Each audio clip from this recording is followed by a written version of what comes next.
2. Welcome back, everyone. This is DJ Blake, keeping you up to date with all the hottest hip-hop news and sneaker talk. And today I'm with a very special guest. And I want to label you as like an entrepreneur type lady. Yes. This is my first entrepreneur type lady, Katresse. Yes. There we go. Yes. Katresse. And you found me, I guess, on Instagram. How'd you find my podcast Instagram? This guy I met at you guys' Christmas party. And so, I just started following you that night, which I thought it was him. So I was a little confused when I seen you this morning. Oh, no. So I hopefully don't even didn't know catfish who it you. was that I met. But, yeah. So anyways, I met him there and just met you. Started following you and looked at your story and stuff, and then you reached out and asked me if I want to do an interview. I'm like, yeah. So here I am. Yeah, and then I like that you have poofy hair just like me. Yeah, there we go. Curly hair people. And you're a hair stylist, or? I am. That's awesome. And I forget. Okay, just explain. So cosmetology is what you go to school for, Gotcha. but as a profession, I'm a hairstylist. Wow. But I'm also a traveling hairstylist, so I work in LA as well. And I also model, and then I sell hair to my clients. So I got a lot of stuff going on. That's pretty special. I don't know many traveling hairstylists, you know? Yeah, it's something that I've been wanting to do for some years. And, this year has kind of been just a lot of transitions and just me wanting to get out and do things that I've been wanting to do. And so traveling, doing hair in different states is something I always wanted to do. So I made that happen this year. And I actually just came up on my 8th month that I go once a month. So I'm just proud of myself for sticking to my commitment. Yes. So I go every 4 weeks, and I have my clients, and I'm still building and networking out there. But it's going good. Yeah, 2019 was the start for so many different things. You know? Right. So how did you promote yourself to be able to go to different states to do hair? So it was about 2012. Yeah. I went to Bronner Brothers Hair Show, and I met this guy, and he just was like, I don't know, his energy was just everything. So I was like, man, where do you do hair at? Like, what's your Instagram? I need to follow you. So mind you, this is back in 2012. So from then, he was a hairstylist working in somebody else's salon or whatever. And I kept following him, and he was just a great hairstylist and always posted and stuff. And I was like, man, I need to post more like him. And his videos was always really good. His pictures was always really good. He was always really motivated and always just somebody that you just need in your life, especially being an entrepreneur. He was just always so upbeat and uplifting, and you could just feel his energy through everything that he did. So I just continued to follow him, and then he went from being a hairstylist in somebody else's place to owning his own salon. And I just congratulated him, through the screen on social media. And I also followed him on Facebook too. And then he went on to own a barbershop and then a natural hair salon. And so when I started on my little journey to want to go to LA and do hair, I reached out to him because I was like, I always wanted to work with him in some type of way. And even though I never been to his salon, because I followed him like so tough, I felt like I had been there, So I was like, if I go to a salon in LA, I got to be at his salon. So I reached out. I was like, hey, I don't know if you remember me. And he was like, yeah, I remember you. And I was like, yo, I'm trying to, come out there and, build up my clientele. And so he told me what the daily rate and the weekly rate was. And I went out there and I told him, if this works out, this is something I want to do every month. And so, like I said, I just came up on my 8th month in December. Wow. I was there the 9th through the 12th, and I'll be there again January 9th through the 12th. Yeah. So, wow. Yeah, it's working out. So this guy gave you like a part-time type job, like once a month at a salon? Right. That's interesting, though. That's dope. What? And to find someone like honestly, there's a lot of people that actually do it. There's a lady I met from St. Louis. She goes back and forth. He has a few people from Atlanta that come out there and do hair for like a weekend. It's actually more common than what I thought. Huh. So, it's cool. So I'm meeting new people.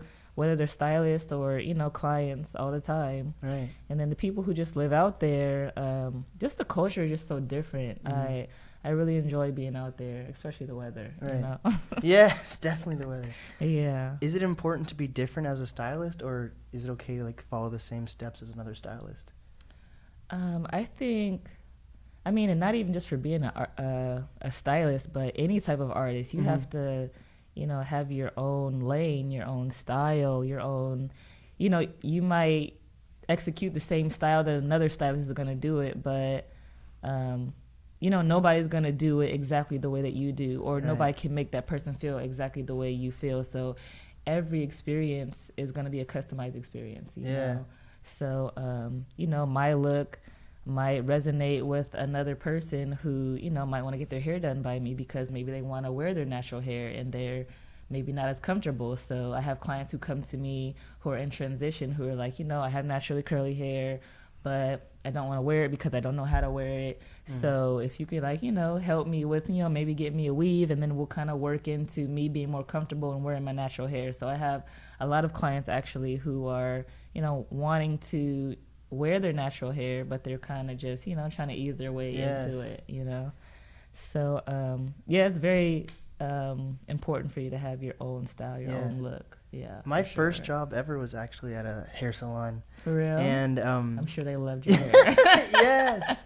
That was like 2 years ago. Like as soon as I started growing out my hair, I was like, okay, I want to work at a salon. Yeah. But I think personality plays a lot into like finding actual customers to stay with you, That's true. because like I've had barbers where they're just like quiet the entire time, others that talk a lot, and I'm like, okay, I want to be with this guy. But also it also comes down to like, but sometimes I feel like I'm committed to a barber than if they're really nice and talking to me but are not the best barber, because I feel like I've made a connection with them. So I always feel bad going to different barbers or going to the same barber shop but going to a different barber at the barber shop and the other guy's like right there.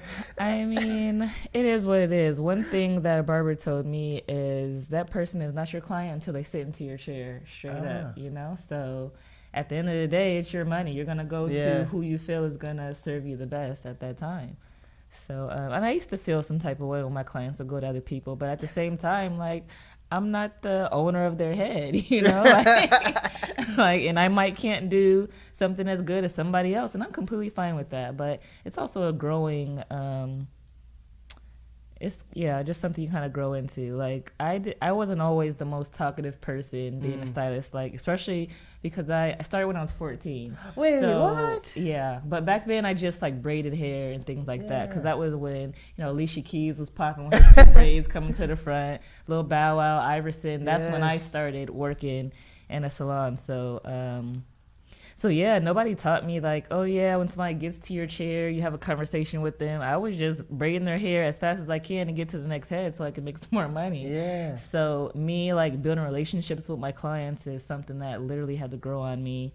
And that wasn't even really until I went to cosmetology school, which was in 2010 until 2011. So... How do you decide to get into cosmetology? Is that like a hard school to get into, or like how's that all work out? So honestly, for a lot of people, they do it right after college. Right after high school. And some people even do it like while they're in high school, kind of like a running start type of thing. Oh, wow. But I wasn't sure that I wanted to do hair for the rest of my life. So when I graduated from high school, I went to college. And then I got my degree in business administration. And then there was a recession in 2009. So I was like, okay, I might as well go back to school. But I don't want to get a master's and be even more in debt. Right. So I was like, okay, let me just go to cosmetology school, since, hair has always been a part of me. Because even throughout college, I was still... It's on your head. It's a part of you. Yeah. Right.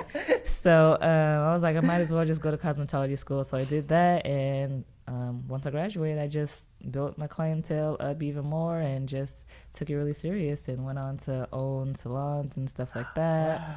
So, yeah. Wow. Are you from Seattle originally, right? Or I am, yeah. What? Yeah. Wow. There's so many entrepreneurs in Seattle. Yeah. That's crazy. It's a great place to be if you're an entrepreneur, I think.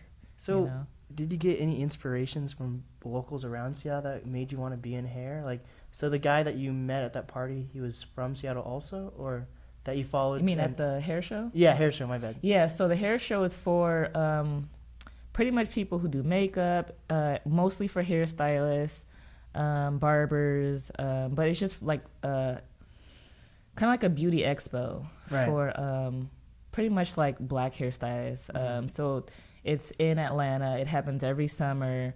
They have like really like fancy hair shows, and like you're gonna see some stuff that you've never seen done with hair before at their hair shows. Like, so yeah, I would go. I've been like probably like 4 years. But I mean, kind of after you've been a few times, it's like, okay, I could skip a few. But I'm kind of due to go to one, so I'll probably go this summer. Right. What's the difference between being like a black hairstylist versus a white one? Is there stigmas towards either type? I would say I felt like when I was in cosmetology school, they really didn't touch on teaching us about African American hair. And I did have a black teacher or instructor. And so, like, are you familiar with the hot comb? What's that? So it's literally like a comb made out of metal, and you use it to straighten out your hair. I've never straightened my hair, actually.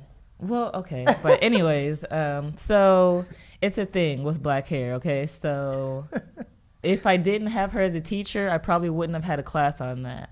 So because, in Seattle it's predominantly white. Yeah.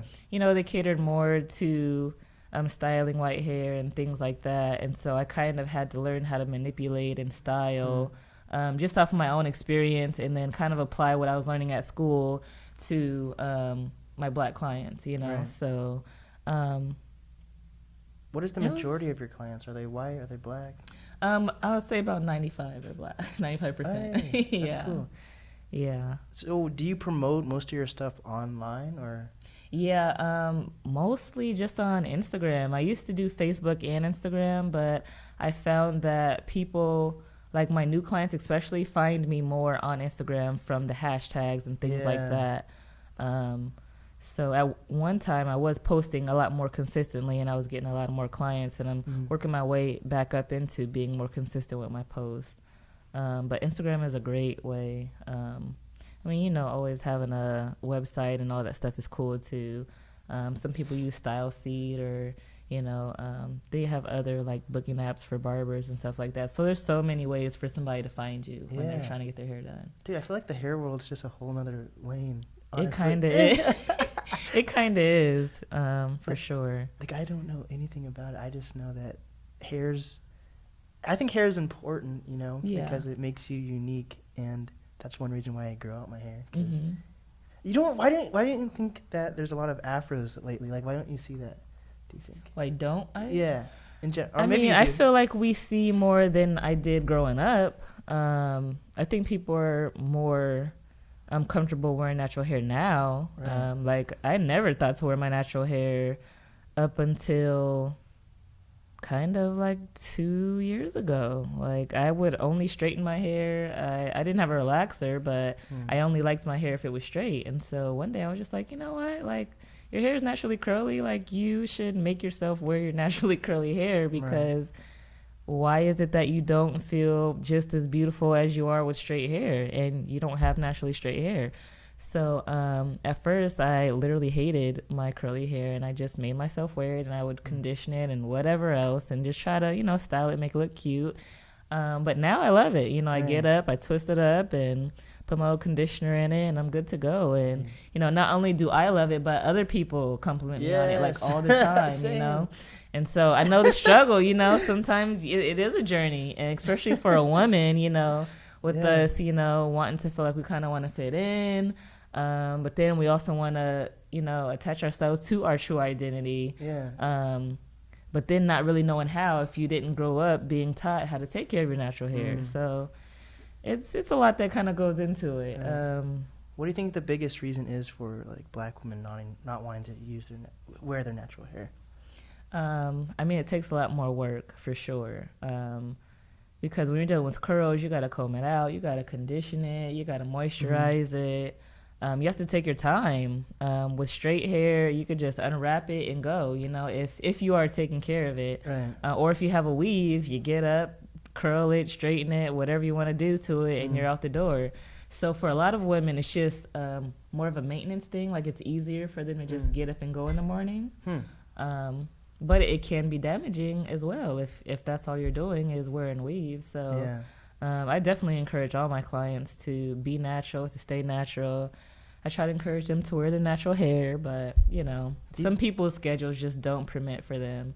But you also have to want to, because it does take time in the beginning. Like, you're still learning what products work for your hair, and, everybody has different hair textures, so one product may not work for somebody just as well as it worked for somebody else. So it's kind of a lot to kind of take on wearing your natural hair. But it's a beautiful thing, if it's something you want to experience. Do you think there's stigmas towards it, though? Do you think, like, if you're in, like, a predominantly white area, you're going to wear straight hair versus if you're, like, in Atlanta or something like that, you might wear your hair natural? Like, do you think it comes down to, like, the culture also, or...? Definitely it does, because, everybody kind of wants to fit in, especially at work, So if, you might be the only black person in your department, then you're probably going to wear straight hair, at least maybe until you feel more comfortable to where you can, wear your natural hair. And it's kind of... That's messed up. Like a mental kind of personal battle, because it's like, okay, am I strong enough or confident enough to wear my natural hair in this setting where I'm the only one with natural curly hair, And then, I have a lot of executive clients who, they meet with people, and like I said, they're the only black person in the room, so they're not going to go in there with their naturally curly hair, Here I am. fist pump. They're going to go in there with their suit on, and they're, they might have a bob, and it's going to be straight, maybe a little, swoop to the side or something, but their hair is going to be straight, just so... they're already black when they walk into the room, so it's like, okay, now I'm black and I have natural hair, so that's another thing. It's so weird. So, but it's a thing, though, and it's a thing that pretty much every black person has to deal with at some point in their life. Do you think there's appropriate hairstyles then for certain places you go to?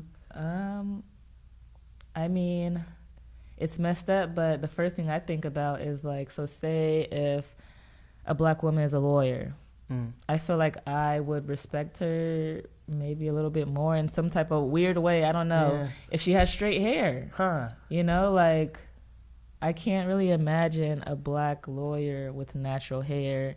And it's kind of sick and twisted now that I'm thinking about it. But, I mean, when you think of a lawyer, I just have a certain look in my mind, like a certain perception of how I feel that they should look. So yeah, just think of how a black female lawyer must feel. Yeah. Damn. Or maybe even a doctor, Maybe doctors can get away with it a little bit more. But, just like those really professional professions, where you are going to be dealing with more white people on a daily basis. The white people, it's not the customers. I'm dead. So... do clients usually come into you and they want to do natural hair, or do you also convince your clients to do natural hair, or is it more of them just coming into you? I think it's kind of a convincing. I think it's something that grows on them, because like it's a major thing for some people, and some people who don't literally know how to do their hair at all, that could be kind of like traumatic. So I'm going to go from having this straight hair, which I could barely manage, to having this curly hair that, this is my naturally curly hair, but I don't even know the first thing to do with it. If you weren't taught how to comb your hair out and condition it and twist it up at night and then take it out and fluff it out in the morning and make it look good, that could be kind of scary. Yeah. But, I mean... it's, like I said, it's kind of like a mental battle, because it's like, okay, yeah, it's scary, but I should be wearing my natural hair, so why don't I? But I don't, because maybe I don't have the time or I'm not ready. So it's a lot. It can be a lot. Yes. Is there a different, because I guess I'm starting to get into like hair products and stuff. Like I've always used it, but I just started using Jamaican black castor oil for my hair. Okay. And I think it works pretty well. But I've been watching YouTube videos lately, and I guess there's products that everyone uses that you're not supposed to, like the ingredients you're supposed to look at.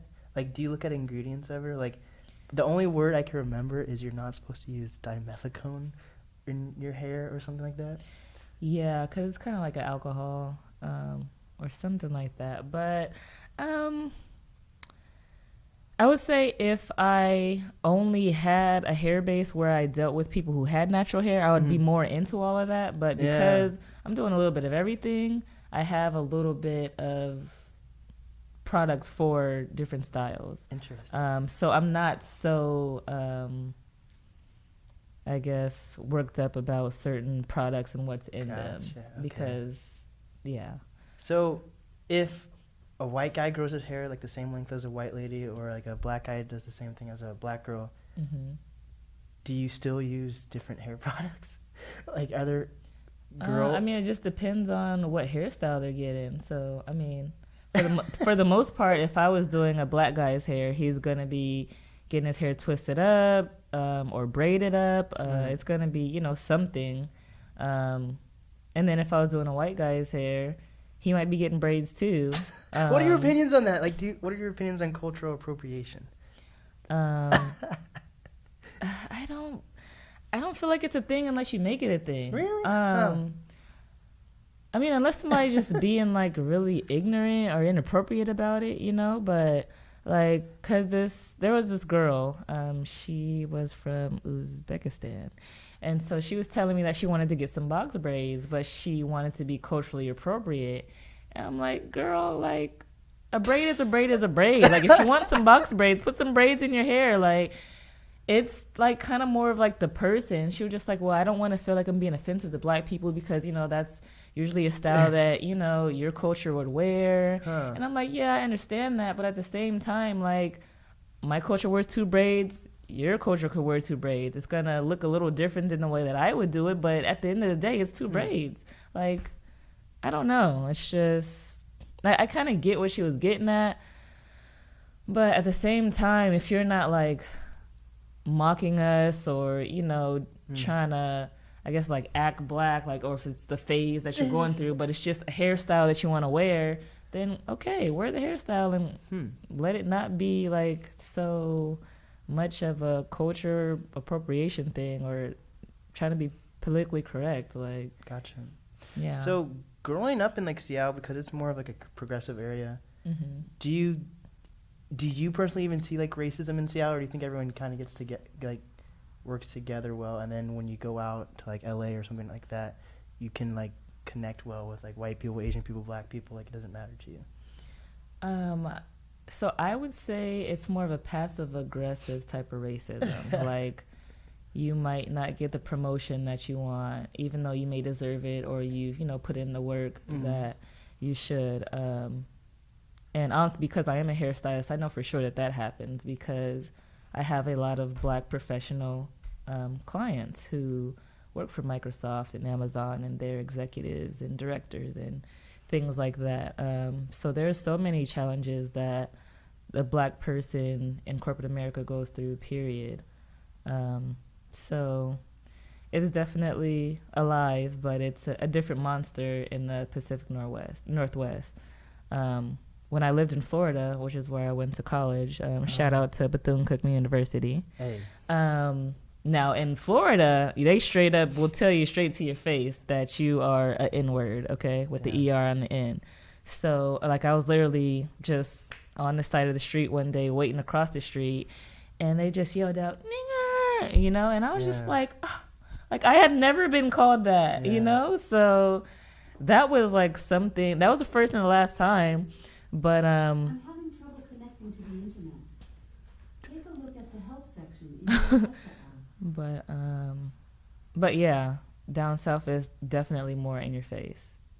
Up here, it's just passive aggressive, like, you know, or we won't invite you to certain lunches, or you can't eat with us. Damn. No new kids type of thing. No new friends. But yeah. How have you personally broken out of those like stigmas or barriers that you might face?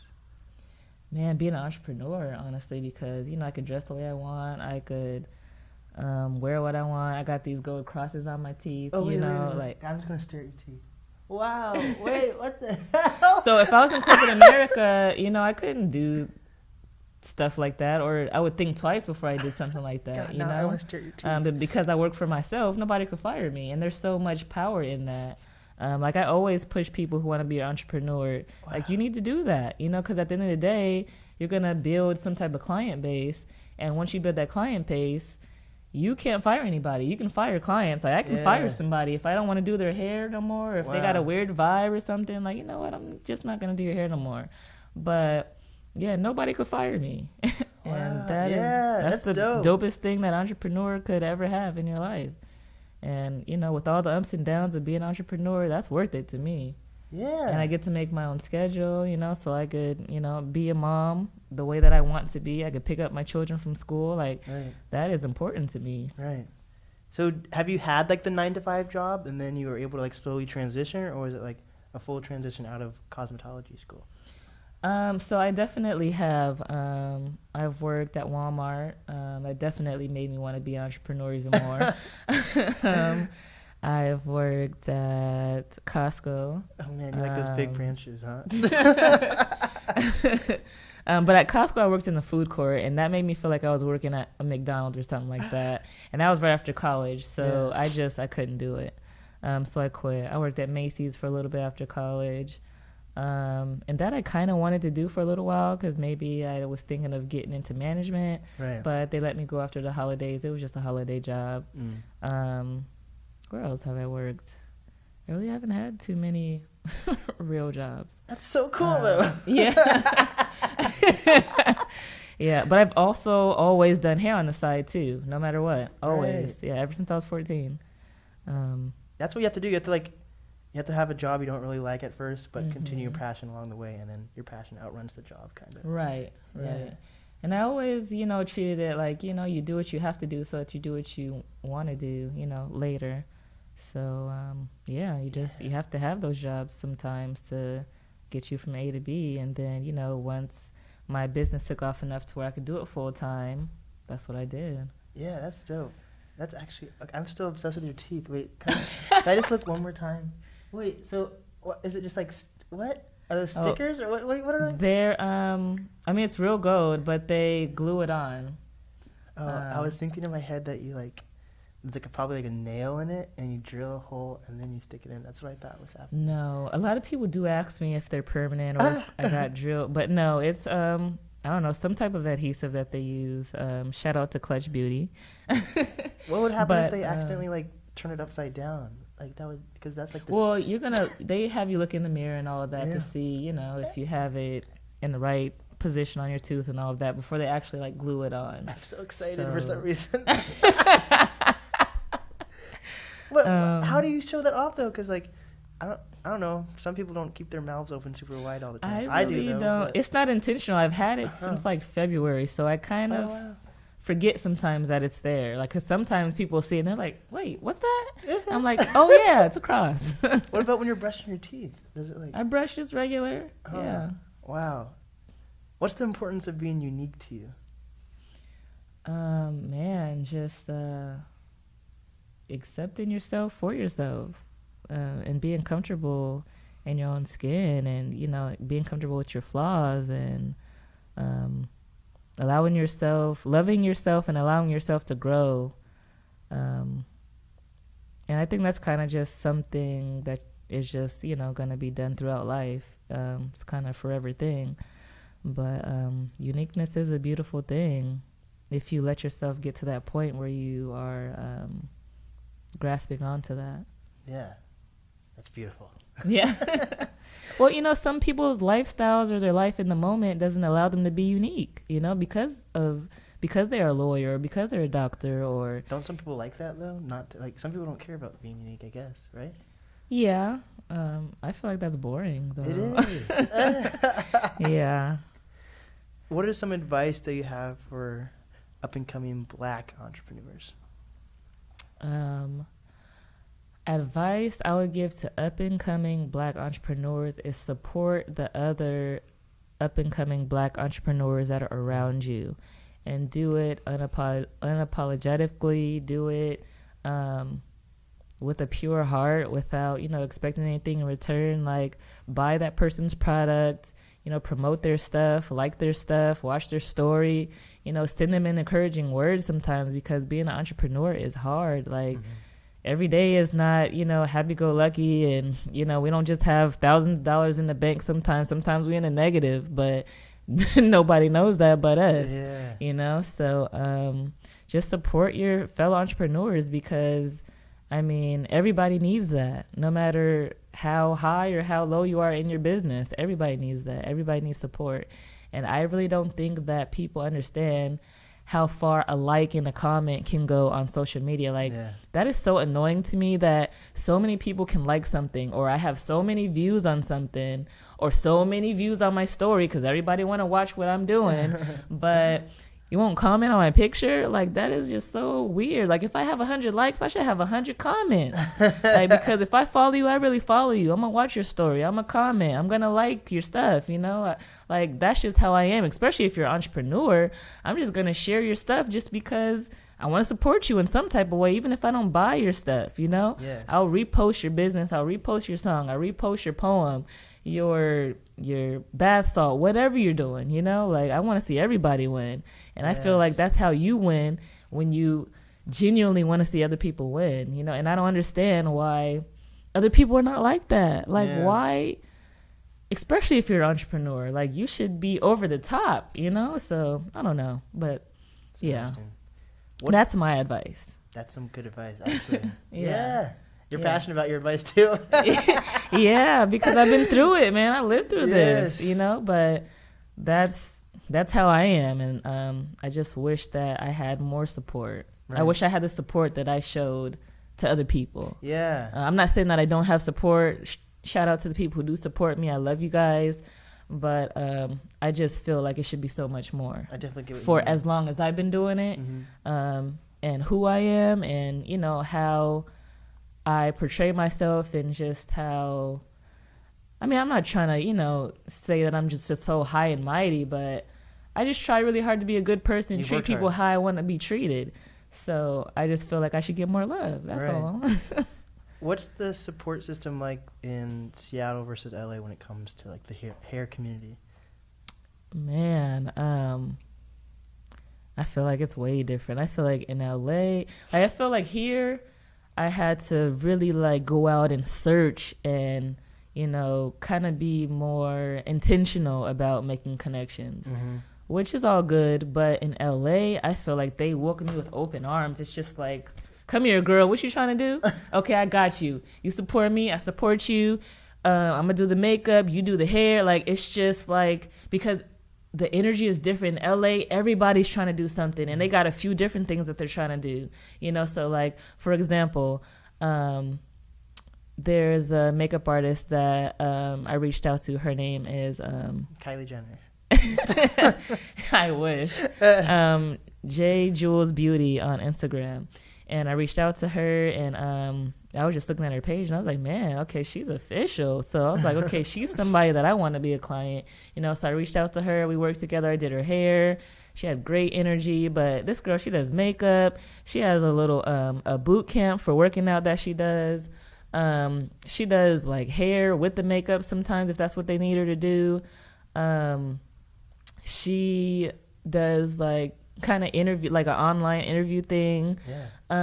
She just got so much going on, and the grind just does not stop. And I love that. And I just love to be around other people who are always, doing something, or progressively trying to, find another bag, like trying to get the bag by all means necessary, like I admire that.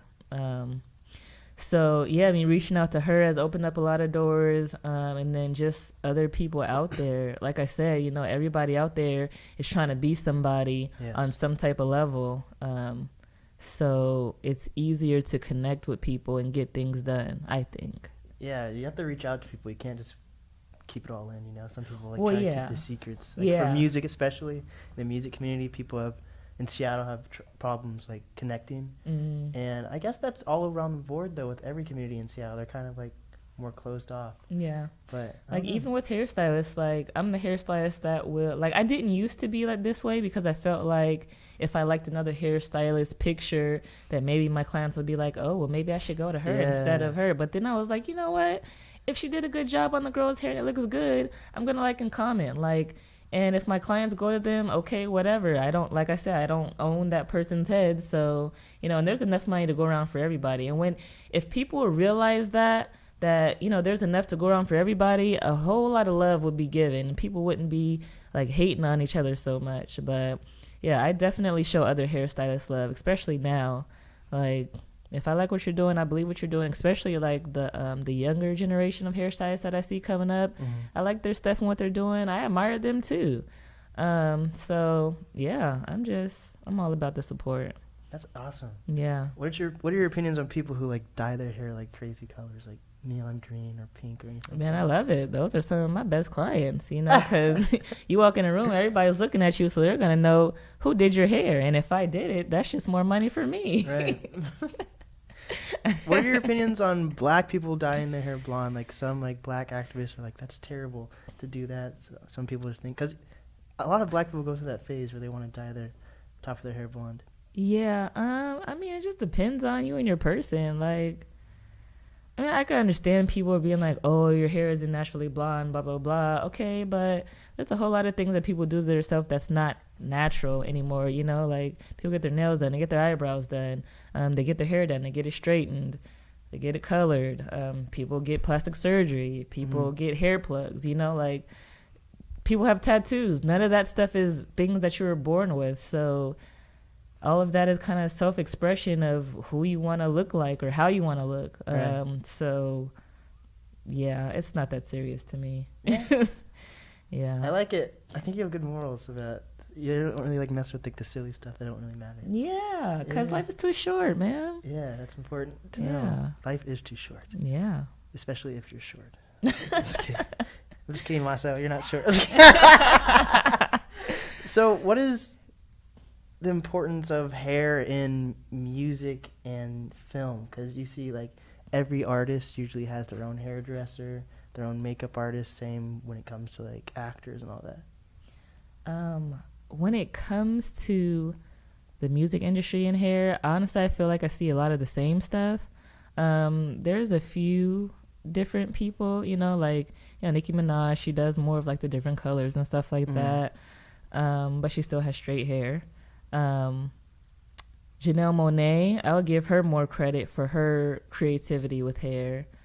But I can't really think of anybody else who's really doing a lot of self-expression as far as hairstyles go. I feel like I'm looking over some people, but yeah, I can't think of anybody right now. Is it more important in film to have different hairs? Probably because like for like different actors or like who are they portraying in like a film or something like that, probably then. Right. With film, you can get so much more creative because depending on, you know, what character, like, okay, for example, The Grinch Who Stole Christmas, like the hair in that movie is like really dope to me because, you know, like everybody's hair is like up and it's like going around or it's up in a high, you know, ponytail, and obviously it has like stuffing in it, but it's like up on top of their head, it's sticking out. Some of them have ringlets. I don't know. It's just like movie hair is this different because you have to go with whatever that theme is for that movie. Or, you know, like movies like, what was that movie with the blue people? Avatar. Yes. The hair in that movie. Yes. The hair in that movie, you know, like Trolls, you know, stuff like that, you know? Yeah. Cool hair. So it's definitely, I think it's a whole lot different for movies than it is for film. Yeah. I mean, for music videos. Yeah, that makes sense. That's crazy. Yeah. I never really thought about that. I don't know, because like when I think of, the first thing when I think of like a crazy hairstyle is when like Macklemore had that like side cut and like everyone started doing that. That's like, crazy to you? No, like when I think of like a trend that got set for like hair, not crazy, but I don't know, like yeah, it's different, unique for sure. That's weird though. You're right. I can't be like, oh, that guy's hair is crazy in the music world, huh? Yeah, I like Tekashi 6ix9ine. Yeah. But his is like a little too much. It's just like too different. Like you're trying too hard to me. That was the point. And now he's in jail. Yeah. So there you go. Do you think hair can ruin an outfit? I think hair makes an outfit. Can it make so it can make and ruin, or just make it? Do you think? Like, I can't see hair ruining an outfit unless you just didn't do your hair. huh? Yeah. I feel like some outfits I wear look better when I have braids in versus with an afro. I don't know. Like, is this even an afro really what I have? It's just like really long. I guess. Okay, so if I had to picture you in a suit, I guess I could picture you with your hair being out curly, then you being in a suit with your hair braided. Well, that's another thing. I feel like braids get a lot of stigma too. They do. When I was told because of the media. Yeah. Yeah. When I was growing up, I was told I wasn't allowed to wear braids because it made me look ghetto in front of white people and stuff. Yeah, and that's so rude. Like, it's braids, you know? Yeah. Like, why is there so much pressure on a hairstyle? Like, my son, he has locks. And, you know, a lot of people in the music industry who have locks, like T-Pain, Lil Wayne. 2 Chainz, all that rhymes too. He played Lil Wayne too. Like Ty Dolla $ign, I just don't want him to feel like he has to act a certain way. Right. Because I listen to those artists and all that, and they look a certain way, they dress a certain way, and I kind of see him kind of veering towards that. But I just want him to know, like, yeah, just because your hair is like this, that doesn't mean that you have to act like this. Like, this is not even reality, you know? So you be who you are. Right. So... yeah, especially in the music industry, hair plays a huge role with how people are identified or judged, you know, in society, and it's really sad. You know who does it? I just realized The Weeknd. He does crazy stuff with his. Oh hair. yeah, that whole yeah. You had a disgusted look on your face when you were really thinking about that. Yeah, I don't like his hair Right for the now, most part. what about right now? He has it like. He has a relaxer right now, right? He has like that straight hair. and that pedo mustache. No, yeah, I don't like that. I don't really rock with The Weeknd's look. His songs are all right, but I can't get with his style. I bet you're the only one who touches your son's hair. Am I right? I am. Yeah. That's dope, though. Like, is there anything that your son will like ask to do with his hair, and you'll say no about, or? So he wants to color it blue, and so I've been kind of trying to like veer off from that. So I mean, there's other options though. They have like hair chalk, so I could put that on his hair and turn it blue temporarily, or I could spray it blue. Yeah. I just haven't got around to doing that. And I'm sure someday we'll get around to doing it, but. Yeah, he wants some blue hair, and so I said, okay, well maybe we'll color the tips or something like that. Right. But his dad is also a barber, so he's kind of surrounded in the hair industry in every way. That's so funny. Oh my! And then he himself is an artist. He loves to draw, so he's just surrounded by art at all times. That's awesome. Yeah, but I have 2 other sons as well. Yay. So my 4-year-old Amir, he has a haircut. And then my 2-year-old, I have recently just started kind of braiding his hair just because his afro is just getting kind of crazy. So when I was growing up, I was like, is it just a myth that you're supposed to grow your hair out really long when you're younger, when you're black, and you're not supposed to cut it for a few years or something? Because when I was growing up, my dad wouldn't let me cut my hair or my brother. Well, how long did you keep the hair though? Like. My brother had his hair until he was like 3 or 4, I think, and to the point that people used to think he was a girl. So it must have been pretty long. So their dad always said that he doesn't like to cut little boys' hair before they turn 2 because he feel like it messes up like their hair pattern or something like that. Is that a real thing, do you think? I guess so. I don't have a whole lot of experience with it, but interesting. Yeah, but he's been a barber for, as long as I've known him, which is going on 12, 13 years now. Hey, so that's awesome. Yeah. So that's a thing. What made you decide that even though you're going to like LA like once a month, is this is Seattle where you want to continue to call home, or do you want to move out to LA?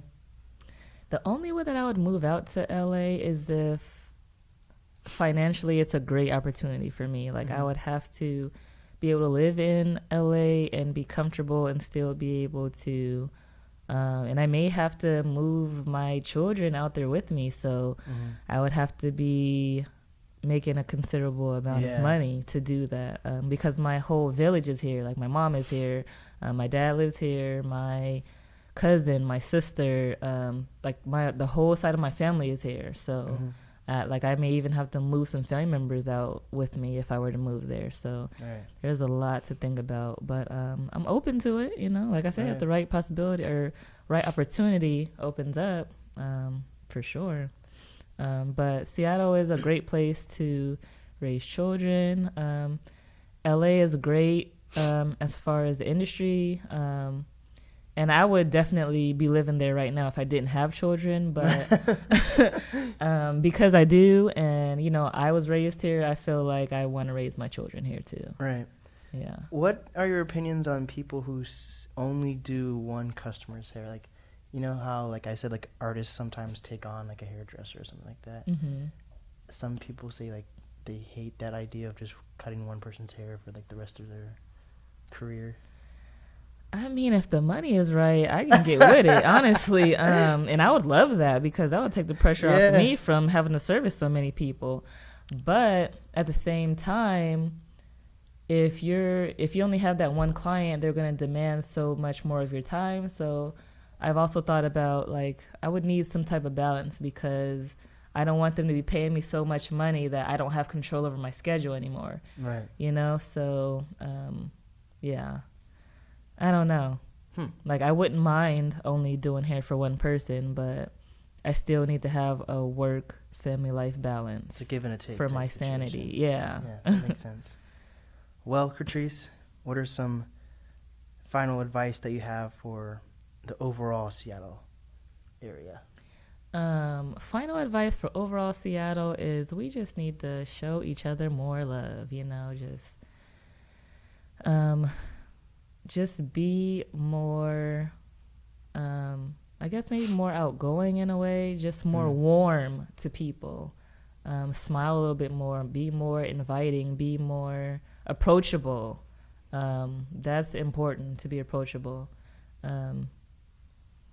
So, yeah, I would say that to Seattle just in general, because Seattle we kind of do have a stigma about us that I don't know if it's the weather. I mean, it could be the weather, you know. A lot of people are kind of depressed out here, and maybe they feel, you know, kind of alone.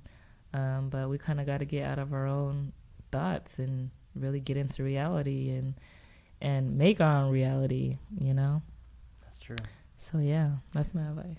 What are some final words you have for Seattle? Final words? Like anything you want to promote? Well, I do want to promote my friend's shirt business, Hey. Teak Punch. We go back to middle school, actually, Nelson Middle School, high school. I used to braid her hair, all that. So, like I said, I'm all about the support. So I was like, you know, I should wear her sweater today. So that's what I'm doing. So shout out to Teak Punch, Punch Wave, all the waves. Yes. So what is the easiest way to reach you? The easiest way to reach me is on Instagram. So at Katresse The Stylist. So KATRESSE_the_stylist.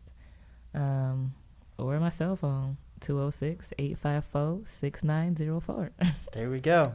This is DJ Blake and Katresse. Yes. Or do you go by do you have I don't think hairstylists need stage names, really. I mean, you know, but I want one. I feel like it would be so cool. I just haven't thought of one yet. Let's just go with Katresse The Stylist for right now. Yes, we're going to go with that. This is DJ Blake and Katresse The Stylist. there we go. Awesome.